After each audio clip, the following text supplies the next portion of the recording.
याने हुक्म क़ुरआनी आ रसूलुल्लाह मथा सलात पण इन करे असांजे अकाबिरीन के ॾिसने त असांजे अकाबिरीन उलमाए अहलो सुन्नत वल जमात उलमाए देवबंद बिहम्दिल्लाह ताला उन्हनि जे मामूलात जे अंदर जियां ला इलाहा इल्लल्लाह जो ज़िक्र आ उन्हनि जे मामूलात जे अंदर जियां इल्लल्लाह जो ज़िक्र आ उन्हनि जे मामूलात जे अंदर जियां अल्लाहु अल्लाहु जो ज़िक्र आ इन्हनि जे मामूलात जे अंदर जियां ॿिया अज़कार हन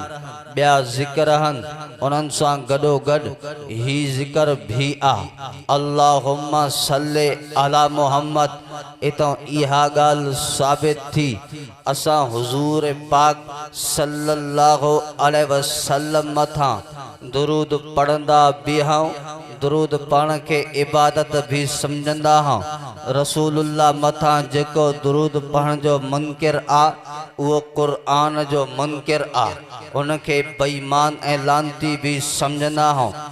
इन करे अकाबरीन उलमा अहलो सुन्नत वल जमात के ॾिसंदो बिहम्दिल्लाह ताला पंहिंजे मामूलात जे अंदर दुरूद जो ज़िक्र इन करे असांजे अकाबरीन दुरूद ते मुस्तक़िल किताबूं लिखियूं शेखुल हदीस व तफसीर मौलाना ज़करिया कांधेलवी रहमहुल्लाह जी मारूफ़ ऐं मशहूर किताब फ़ज़ाइल दुरूद अवां ॾिठी हूंदी उन जे अंदर भी फ़ज़ाइल दुरूद ते केतिरियूं सारियूं रिवायात हज़रत शेख रहमहुल्लाह उन पंहिंजे किताब जे अंदर आंदियूं हन तक़रीबन 20 खां वधीक किताबन जी तफसील मुझी एक वीडियो के अंदर हम दुरूद को मानते हैं उन वीडियो के अंदर मां उलमाए देवबंद जूं तक़रीबन कमो पेश 20 किताबूं पेश कयूं जेके उलमाए देवबंद सिर्फ़ और सिर्फ़ दुरूद ते लिखियूं